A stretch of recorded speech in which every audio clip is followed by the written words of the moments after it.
Hello students, my name is Mukta Jain. Today we are going to start new chapter number 8, Cell, the unit of life.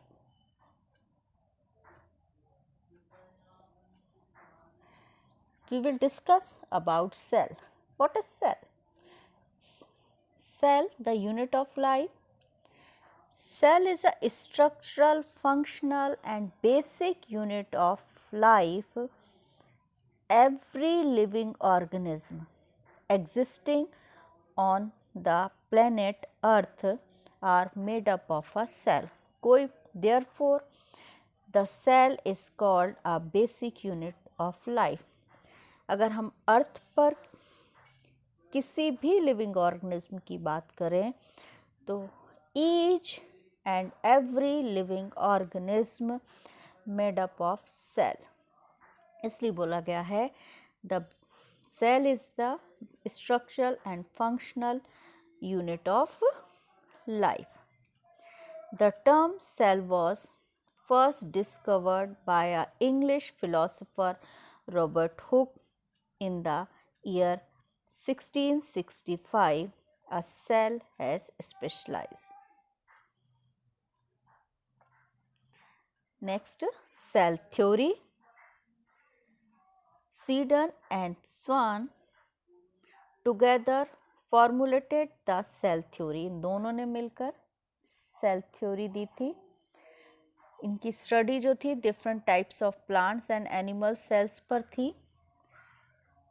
रॉडोल्फ वर्चको 1855 first explained that cells divided and new cells are formed from pre-existing cell. इन्होंने बताया कि cell जो है वो divide होती है और जो प्री एग्जिस्टिंग सेल है उसी से ही न्यू सेल्स बनती है. The cell theory state that all living organism are composed of cell and product of cells. All cells arise from pre existing sales.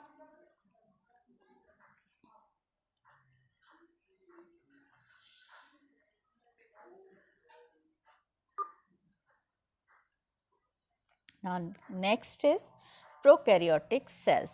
There are two types of cells, prokaryotic cells and eukaryotic cells. Prokaryotic cells are represented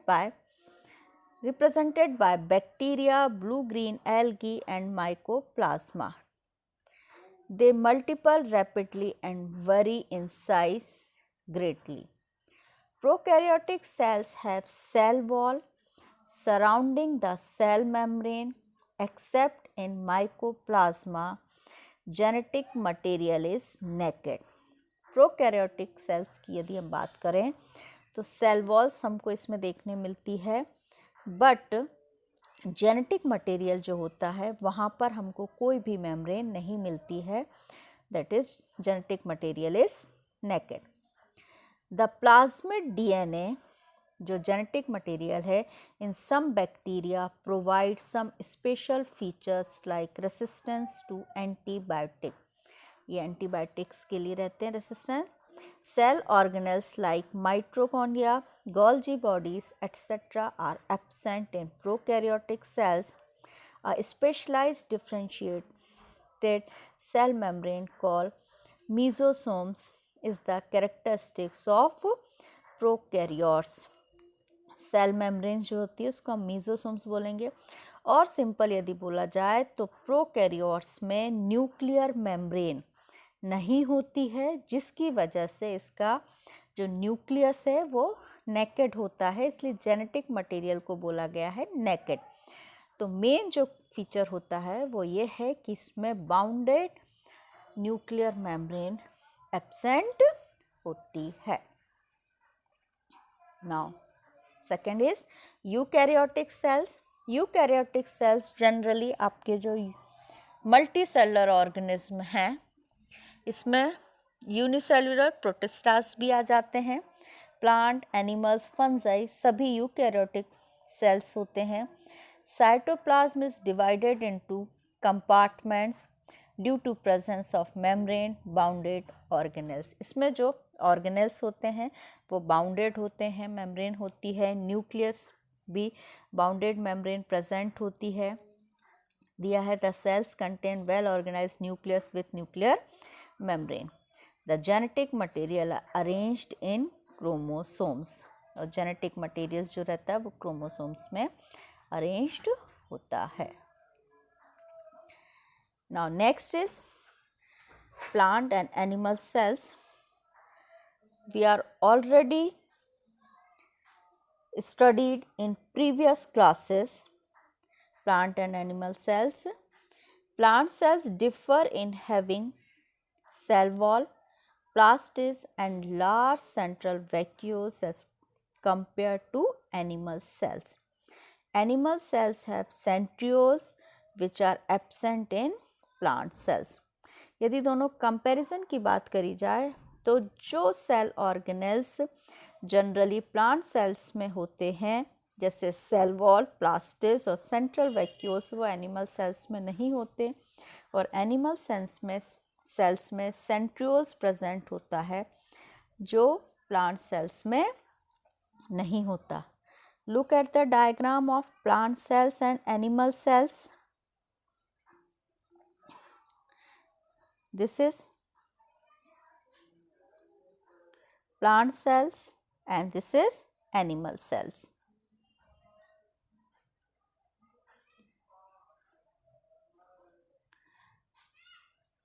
Now next is, अगर हम cell organelles की बात करें तो इसमें first आता है cell membrane.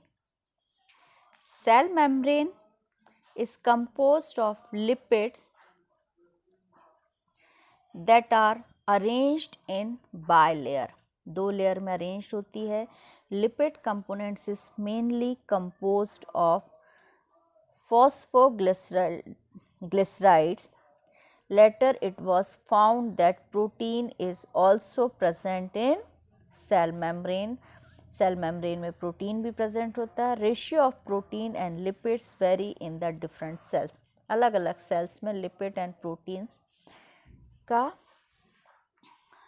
जो अमाउंट है वो चेंज हो सकता है। मेम्ब्रेन प्रोटीन में भी इंटरगल और पेरिफेरल, बाहर की तरफ भी हो सकता है, अंदर भी हो सकता है। Integral protein remains buried in membrane but peripheral proteins lies on the surface, उसके सरफेस पर होता है। Singer and Nicolson 1972 proposed fruit mosaic model. According to this model, the quasic fluid nature of lipid enables lateral movement of proteins within the bilayer of lipids. ये जो bilayer protein layer होती है lipids की, इसमें जो आपका fluid होता है, फ्लूइड मोज़ेक, इसको बोला गया क्वेसिक फ्लूइड नेचर होता है लिपिड्स का, वो इसमें हमको देखने मिलता है।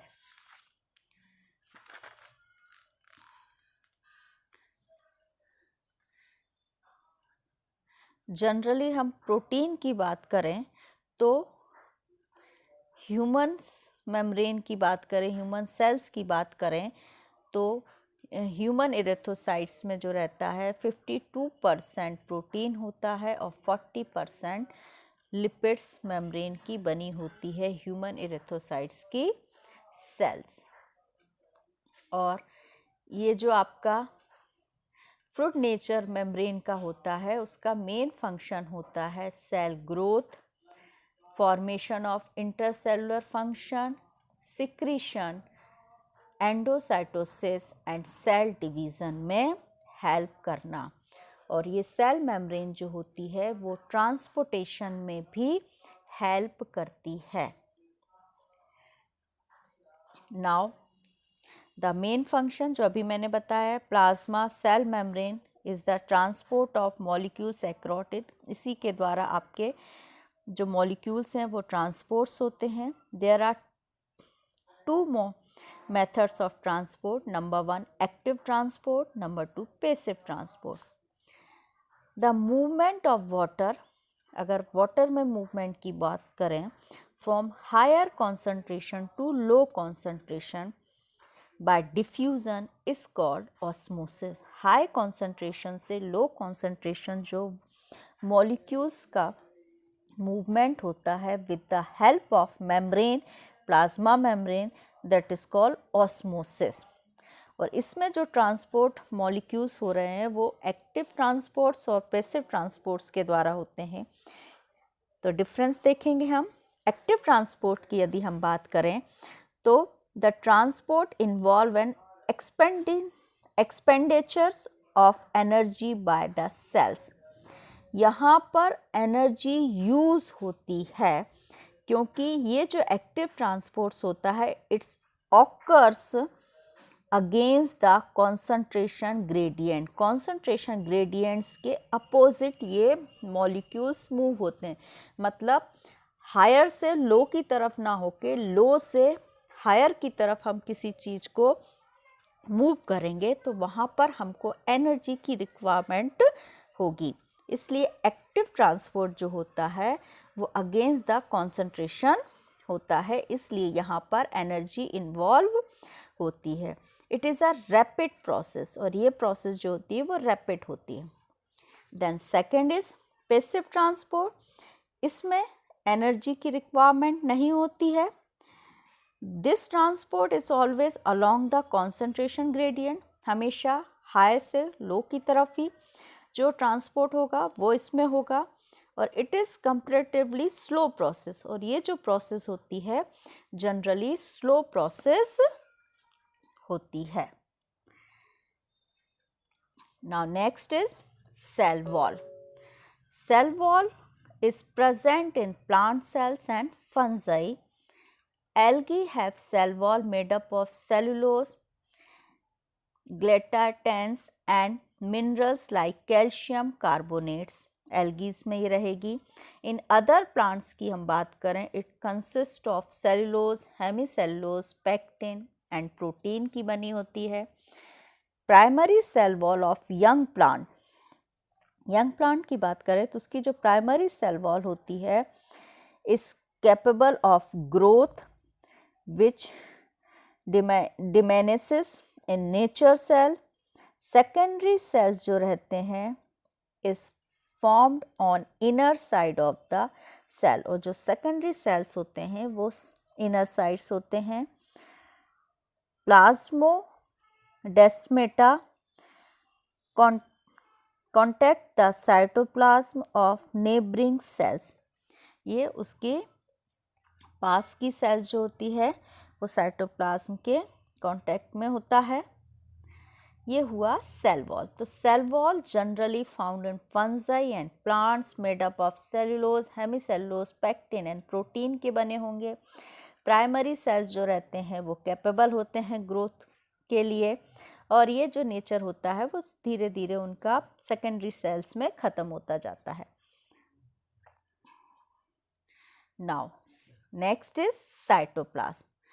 साइटोप्लाज्म की यदि हम बात करें तो चाहे वो प्लांट सेल हो या एनिमल सेल्स हो दोनों में ये प्रेजेंट होता है. और जेली लाइक सब्सटेंस जो होता है found between the cell membrane and nucleus. Cell membrane और न्यूक्लियस के बीच में ये साइटोप्लाज्म प्रेजेंट होता है और इसी में आपके सेल के सारे सेल ऑर्गेनेल्स जो रहते हैं वो हमको फाउंड होते हैं. They are mainly composed of water, organic and inorganic compounds का बना होता है cytoplasm. The cytoplasm is one of the essential components of the cell. अभी मैंने आपको बताया essential components क्यों हुआ, क्योंकि जितने भी सेल ऑर्गेनेल्स ही हैं वो आपके साइटोप्लाज्म में ही मिलते हैं where all the cell organelles are embedded. These cell organelles contain enzyme mainly responsible for controlling all metabolic activities taking place within the cell and are the site for most of the chemical reaction within a cell. तो जितनी भी chemical या metabolic activities जो हमको sales में देखने मिलती हैं वो सारी आपकी कंट्रोल होती हैं, रिस्पॉन्सिबल होती हैं। ये आपके जो सेल ऑर्गेनेल्स हैं वो सब आपके इसी में होते हैं और ये साइटोप्लाज्म में ही सारी रिएक्शंस आपको देखने मिलती हैं। Okay, thank you.